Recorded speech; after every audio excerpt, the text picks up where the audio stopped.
إليه من ربه والمؤمنون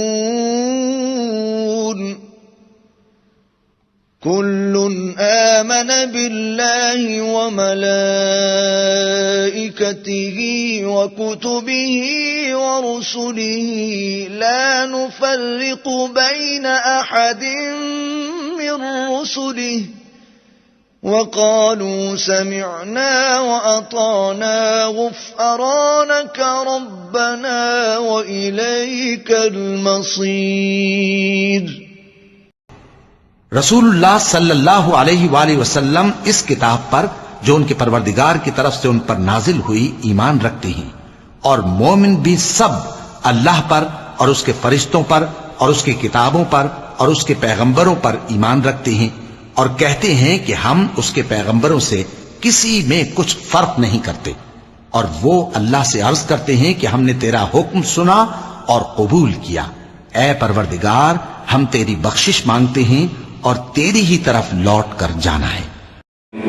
لا يكلف الله نفسا إلا وسعها لها ما كسبت وعليها ما اكتسبت ربنا لا تؤاخذنا إن نسينا أو أخطأنا ربنا ولا تحمل علينا إصرا كما حملته على الذين من قبلنا ربنا ولا تحملنا ما لا طاقة لنا به واعف عنا واغفر لنا وارحمنا أنت مولانا فانصرنا على القوم الكافرين۔ اللہ کسی شخص کو اس کی طاقت سے زیادہ کا ذمہ دار نہیں بناتا۔ اچھے کام کرے گا تو اس کو ان کا فائدہ ملے گا، برے کرے گا تو اسے ان کا نقصان پہنچے گا۔ اے پروردگار، اگر ہم سے بھول یا چوک ہو گئی ہو تو ہم سے مواخذہ نہ کیجو۔ اے پروردگار، ہم پر ایسا بوجھ نہ ڈالیو جیسا تو نے ہم سے پہلے لوگوں پر ڈالا تھا۔ اے پروردگار، جتنا بوجھ اٹھانے کی ہم میں طاقت نہیں اتنا بوجھ ہم پر نہ رکھیو، اور اے پروردگار ہمارے گناہوں سے درگزر کر اور ہمیں بخش دے اور ہم پر رحم فرما، تو ہی ہمارا مددگار ہے، سو ہم کو کافروں پر غالب کر۔ اعوذ باللہ من الشیطان الرجیم، بسم اللہ الرحمن الرحیم۔ آمن الرسول بما انزل الیہ من ربہ والمؤمنون، ایمان لائے رسول صلی اللہ علیہ وسلم اس چیز پر کہ جو نازل کی گئی ان کی جانب ان کے رب کی طرف سے۔ غور طلب بات ہے، یہ بڑا باریک نکتہ ہے۔ نبی پر جب وحی آئی ہے کیسے پہچان لیا کہ یہ بدروح نہیں ہے، یہ جبرائیل ہے؟ آخر کوئی اشتباہ بھی تو ہو سکتا تھا، پہلا تجربہ تھا۔ اس سے پہلے نہ آپ نے کہانت سیکھی، نہ آپ نے کوئی اور اس طرح کی نفسیاتی ایکسرسائزز کی۔ آپ تو کاروباری آدمی تھے، ایک بہت ہی بھرپور زندگی گزار رہے ہیں، اہل و عیال والے ہیں، کاروبار کر رہے ہیں، ہائی ایسٹ لیول کا کاروبار ہے، تو فطرت جو ہے وہ پہچانتی ہے۔ نبی کی فطرت وہ اتنی پاک اور صاف ہوتی ہے کہ اس کے اوپر کوئی بدروح کا کوئی اثر ہو ہی نہیں سکتا۔ بہرحال ہمارے لیے بڑی تسکین کی بات ہے کہ اللہ تعالیٰ نے رسول کے ایمان کے تذکرے کے ساتھ ہمارے ایمان کا تذکرہ کیا۔ آمن الرسول بما انزل الیہ من ربہ والمؤمنون، ایمان لائے رسول صلی اللہ علیہ وسلم اس چیز پر جو نازل کی گئی ان کی جانب ان کے رب کی طرف سے، اور ایمان لائے صاحب ایمان۔ اللہم ربنا اجعلنا منہم، اللہم ربنا اجعلنا منہم۔ کل آمن باللہ وملائکتہ وکتبہ ورسلہ، یہ دوسرا مقام ہے سورہ بقرہ کے اندر جس میں ایمان کے جو اجزاء ہیں ان کو گنا گیا ہے۔ کچھ یاد ہے آیت البر؟ لیس البر ان تولوا وجوہکم قبل المشرق والمغرب ولکن البر من آمن باللہ والیوم الآخر والملائکۃ والکتاب والنبیین۔ یہاں بھی اسی طرح ہے، کل آمن باللہ وملائکتہ وکتبہ ورسلہ لا نفرق بین احد من رسلہ۔ اور یہ تیسری مرتبہ بات آ گئی ہے کہ رسولوں کے درمیان کوئی تفریق نہیں کی جائے گی۔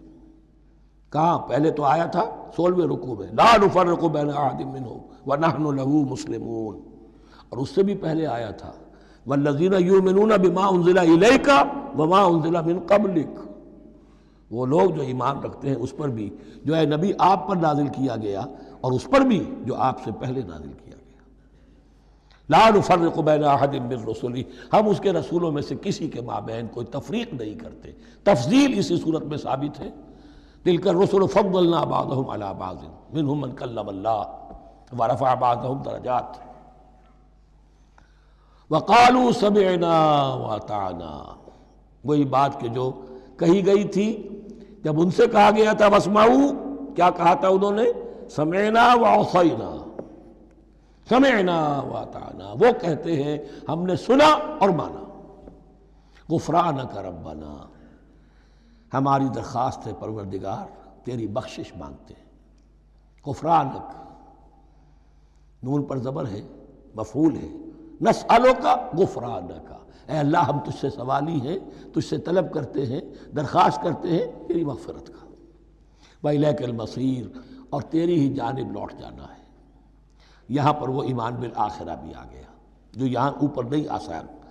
آمن باللہ وملائکتہ وکتبہ ورسلہ، پھر رسولوں کے ضمن میں لا نفرق بین احد من رسلہ، لیکن اس کے بعد وإلیک المصیر، مغفرت اور اللہ کی طرف ہی لوٹ جانا ہے ہمارا، اس میں ایمان بالآخرہ آ گیا۔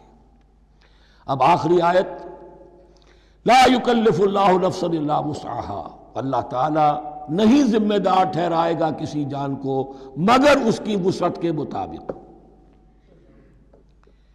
یہ بہت بڑے فضل و کرم والی آیت ہے، جیسے میں نے کہا تھا میگنا کارٹا جو ہے انسانی حقوق کا، کہ اجیب دعوت الداع اذا دعان، جہاں بھی مجھے کوئی پکارے، جب پکارے میں اس کی پکار سنتا ہوں، قبول کرتا ہوں۔ ہاں فَلْيُؤْمِنُوا بِي فَلْيَسْتَجِيبُوا لِي، انہیں بھی چاہیے کہ میرا کہنا مانے۔ دو طرفہ بات چلے گی، یک طرفہ نہیں۔ میری مانو، اپنی منواؤ، تم دعائیں کرو گے ہم قبول کریں گے، تم ہماری بات نہیں مانتے پھر تمہاری دعا تمہارے منہ پر دے ماری جائے گی۔ کرتے رہو قنوت نازلہ 40 دن کے 80 دن پڑھتے رہو، ڈھاکہ تو بیٹھ ہی جائے گا، بیٹھ گئے۔ یہودیوں سے شکست تو ہو ہی جائے گی، ہو گئی۔ کرتے رہو، حرمین میں پڑھتے رہو قنوت نازلہ، مکے میں پڑھو، مدینے میں پڑھو، پوری دنیا میں پڑھو۔ اللہ کو پیٹھ دکھائی ہوئی ہے، اس کے دین کو پاؤں تلے روندا ہوا ہے، اللہ کے باغیوں سے دوستی ہے۔ کسی نے قبلہ ماسکو کو بنایا تھا اور کسی نے واشنگٹن کو بنایا تھا، تمہاری دعائیں کیسے قبول ہوں؟ لیکن یہ جو آیت ہے یہ اس اعتبار سے بہت بڑی رحمت کی آیت ہے کہ اللہ تعالیٰ کے ہاں وہ اندھے کی لاٹھی والا معاملہ نہیں ہے کہ تمام انسانوں سے محاسبہ ایک ہی سطح پر ہو۔ اللہ جانتا ہے کس کی کتنی وسعت ہے، اور وسعت کن چیزوں سے بنتی ہے۔ آپ کو کوئی اور جین ملے ہیں، مجھے کوئی اور جین ملے ہیں، انہیں کوئی اور جین ملے ہیں، یہ جینز، ان جینز کی اپنی اپنی خصوصیات ہیں، خصائص ہیں، پراپرٹیز ہیں، لیمیٹیشنز ہیں۔ آپ کو کوئی اور ماحول ملا، اسے کوئی اور ماحول ملا، اسے کوئی اور ماحول ملا، تو hereditary factors multiplied by environmental factors, ان دونوں سے ایک شخصیت کا ہیولہ بنتا ہے انسان کا، جس کو پیٹرن کہتے ہیں ہمارے مستری لوگ۔ جب لوہے کا کوئی شے جو ہے ڈھالنی ہے تو اس کے لیے پہلے مٹی کا یا لکڑی کا ایک پیٹرن بناتے ہیں، انگریزی میں پیٹرن ہے، وہ پیٹرن کہتے ہیں ہمارے مستری لوگ۔ اب آپ لوہا جو ہے اس کو جب اسے کر لیں گے، مائع بنا لیں گے، گلا لیں گے، پھر اس میں ڈالیں گے، وہی شکل ہو جائے گی۔ یہ شاکلہ ہے ہر انسان کا جو بن جاتا ہے۔ قُلْ كُلٌّ يَعْمَلُ عَلَى شَاكِلَتِهِ فَرَبُّكُمْ أَعْلَمُ بِمَنْ هُوَ أَهْدَىٰ سَبِيلًا۔ اس شاکلہ کے اندر اندر آپ کو محنت کرنی ہے۔ اللہ جانتا ہے کس کا شاکلہ وسیع تھا، کس کا شاکلہ تنگ تھا، کس کے جینز اعلیٰ تھے، کس کے جینز ادنا تھے، کس کے ہاں ذہانت زیادہ تھی، کس کے ہاں جسمانی قوت زیادہ تھی۔ جو بھی کچھ اس نے دیا ہے، جس کو وہاں ہم نے رکھا اس کو وہاں رکھا، اس نے وہاں تعلیم پائی، اس نے یہاں تعلیم پائی، جو بھی انوائرمنٹل فیکٹرز آئے ہیں، جو بھی جینیٹک فیکٹرز آئے ہیں، سب اللہ کے علم میں ہے۔ ان سب کو ملحوظ رکھ کے اللہ حساب لے گا۔ جو شاکلہ ہم نے تمہیں دیا تھا اس میں تم نے کیا کیا؟ ایک شخص کے اندر فرض کیجئے استعداد ہی ہے 20 درجے کی استعداد ہے، اس نے فرض کیجئے 18 درجے کام کر دیا، کامیاب ہو گیا۔ کسی میں استعداد 100 درجے کی تھی، اس نے 50 درجے کیا، ناکام ہو گیا۔ حالانکہ کمیت کے اعتبار سے 50 درجے زیادہ ہے 18 درجے سے، لیکن یہ 18 درجے کا کام وہ کر رہا ہے جس کے اندر استطاعت تھی ہی 20 کی، یا 18 ہی کی تھی، اس نے پوری کر دی۔ اور 50 درجے والا وہ جس کو اللہ نے دے رکھی تھی 1000 کی استطاعت، اس کا وہ 50 بیکار ہو گیا۔ تو اللہ تعالیٰ کا محاسبہ جو ہے انڈیویجول ہے، اس لیے فرمایا گیا کلہم آتی ہے یوم القیامت فردا، ان میں سب لوگ اس دن قیامت کے دن سب آئیں گے اکیلے اکیلے، تنہا تنہا، ہر ایک کا حساب ہوگا وہاں، اور ہر ایک کا حساب ہوگا لا یکلف اللہ نفسا الا وسعہا، اللہ ذمہ دار نہیں ٹھہرائے گا کسی بھی جان کو مگر اس کی وسعت کے مطابق۔ البتہ اس کا اب ایک ریورس ہے، ہوتا کیا ہے، ہم سمجھتے ہیں دنیا میں تو بھاگ دوڑ کر رہے ہیں اور دین اجی ہمارے اندر تو استطاعت، دین کے کام کی صلاحیت ہی نہیں ہے۔ دنیا میں دیکھیں بڑے کامیاب تیزی کے ساتھ دوڑ رہے ہیں، کامیاب پر کامیاب، دین ہمارے اندر تو استطاعت نہیں ہے، استعداد ہی نہیں ہے، کیا کریں؟ یہ دھوکہ ہے، سیلف ڈسیپشن ہے۔ استعداد اور استطاعت کے بغیر اور صلاحیت اور ذہانت کے بغیر دنیا میں بھی آپ کما نہیں سکتے، محنت نہیں کر سکتے، کوئی نتائج حاصل نہیں کر سکتے۔ یہ دھوکہ اپنے آپ کو نہ دیجئے، یہ ہے جو کچھ کر سکتے ہو کیجئے، کھودیے اپنی شخصیت کو، کھود کھود کر جو نکال سکتے ہو نکال دیجئے۔ ہاں آپ نکال سکیں گے اتنا ہی جتنا آپ کے اندر ودیت ہے، زیادہ کہاں سے لے آئیں گے؟ اور اللہ نے کس میں کیا ودیت کیا ہے وہ جانتا ہے، اس کا حساب لینا جو ہے محاسبہ وہ اس پر ہے کہ جو اس نے تمہیں دیا ہے۔ لا، اور یہ مضمون قرآن مجید میں 5 مرتبہ آیا ہے بہت اہمیت کے ساتھ، لا یکلف اللہ نفسا الا وسعہا لہا ما کسبت وعلیہا ما اکتسبت، اسی جان کے لیے ہے جو اس نے کمایا اور اس کے اوپر وبال بنے گا جو اس نے برائی کمائی۔ لیکن لام اور علا، لہا ما کسبت، جو بھی اس نے نیکی کمائی اس کے حق میں ہے، اس کے لیے ہے، اس کا اجر ملے گا، ثواب ملے گا، اور جو بدی کمائی وہ اس پر وبال بنے گا، اسی کے لیے اس کو سزا ملے گی، اسی کے حوالے سے۔ اب وہ آخری دعا آ گئی، جامع ترین اور عظیم ترین دعا ہے قرآن مجید کی، ربنا لا تؤاخذنا ان نسینا او اخطانا۔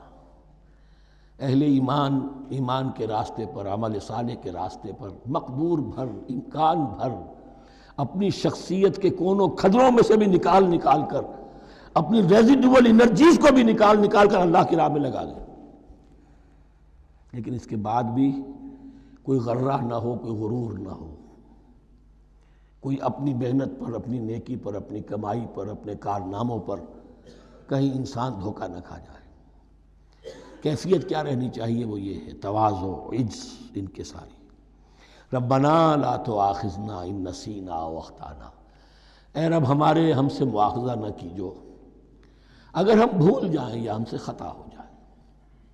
نسیان بھی ہے، الانسان مرکب من الخطاء والنسیان، انسان کے اندر یہ دونوں چیزیں، خطا اور نسیان، یہ تو گندھی ہوئی ہیں۔ خطا یہ ہے کہ آپ نے اپنی امکانی حد تک تو نشانہ ٹھیک لگایا تھا، نشانہ خطا ہو گیا، ٹھیک ہے، کوئی بات نہیں، آپ کی نیت صحیح تھی۔ ایک اجتہاد کرنے والا اجتہاد کر رہا ہے، امکانی حد تک اس نے کوشش کی ہے کہ صحیح رائے تک پہنچے، لیکن خطا ہو گئی، اللہ معاف کرے گا۔ اس نے اپنی امکانی کوشش کی تھی، لہذا اسے ثواب ملے گا۔ مجتہد مخطی بھی ہو تو ثواب ملے گا، مجتہد مصیب ہے، صحیح رائے پر پہنچ گیا ہے تو دوہرا ثواب ملے گا، لیکن مجتہد مخطی ہے تب بھی ثواب ملے گا۔ تو بھول چوک پر، یہ بھول چوک، خطا جو ہے چوک صحیح ہے بالکل لفظ اس کے لیے، چوک جانا، نشانہ چوک گیا، تو اے پروردگار جو بھی ہم سے سرزد ہو جائے، غلطی ہو جائے، بھول کی وجہ سے یا خطا کی وجہ سے، اس پر مواخذہ نہ کیجو۔ ربنا ولا تحمل علینا اصرا کما حملتہ علی الذین من قبلنا، اور اے رب ہمارے ہم پر وہ بوجھ نہ ڈالیو جس سے ہم لے کر چل نہ سکیں۔ دیکھیے ایک حمل ہوتا ہے جس سے حمال کا لفظ بنا ہے، جس کو لے کر انسان چلتا ہے، حمال اس بوری کو یا بوجھ کو اٹھا کر چل رہا ہے، جو آپ کی طاقت میں ہے اور جس سے لے کر آپ چل سکیں، وہ ہے حمل، اور جو ہو آپ کو بٹھا دے، اسر اس کو کہتے ہیں۔ یہ لفظ سورہ اعراف میں پھر آئے گا، یضع عنہم اسرہم والاغلال التی کانت علیہم۔ حضور کی شان یہ بھی تھی کہ انہوں نے لوگوں کے بوجھ جو ان کی طاقت سے بڑھ کر تھے ان کے کندھوں سے اتار دیے۔ ربنا ولا تحمل علینا اسرا کما حملتہ علی الذین من قبلنا، اے اللہ تو نے بڑے بڑے بھاری بوجھ ہم سے پہلے لوگوں پر ڈالے۔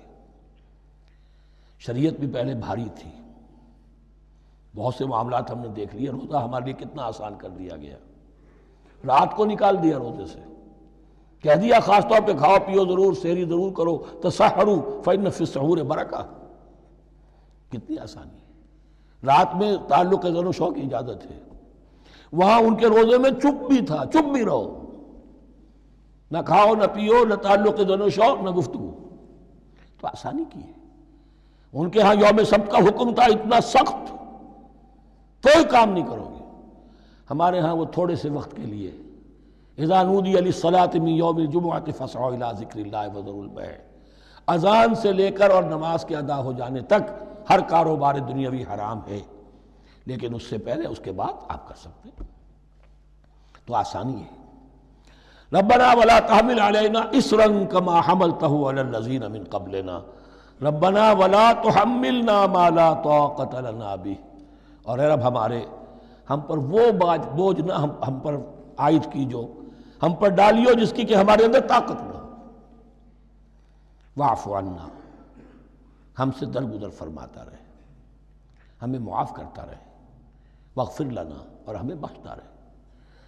مغفرت کا لفظ جو ہے اس کو سمجھ لیجئے ڈھانپنا، مغفر کہتے ہیں خود کو، جو ہیلمٹ پیٹا ہوتا ہے تاکہ گولی جو ہے وہ سر پہ لگے تو یہ آپ کو بچا لے، مغفر خود پہنتے تھے تلوار کے وار سے سر کو بچانے کے لیے، سر کو ڈھانپا ہوا مغفر سے، تو گناہ کو اللہ تعالیٰ اپنی رحمت سے ڈھانپ دے، واغفر لنا، ہماری خطاؤں کی پردہ پوشی فرما دے، ورحمنا، اور ہم پر رحم فرما، انت مولانا، تو ہمارا مولا ہے، والی ہے، ہمارا پشت پناہ ہے، مددگار ہے۔ اللہ ولی الذین آمنوا یخرجہم من الظلمات الی النور فانصرنا علی القوم الکافرین، بس ہماری مدد فرما کافروں کے مقابلے میں۔ انہی الفاظ پر وہ دعا ختم ہوئی تھی جو طالوت کے ساتھیوں نے کی تھی علیہ الصلوۃ والسلام۔ اصل میں یہ دعا اب تلقین کی جا رہی ہے، مرحلہ سخت آ رہا ہے، مرحلہ سخت ہے اور جان عزیز، تاب لاتے ہی بنے گی غالب، اب وہ مرحلہ آ رہا ہے، اس کے لیے تیار ہو جاؤ۔ یہ سارا حصہ جو ہے در حقیقت یہ تمہید ہے غزوہ بدر کی۔ بارک اللہ لی ولکم فی القرآن العظیم ونفعنی وإیاکم بالآیات والذکر الحکیم۔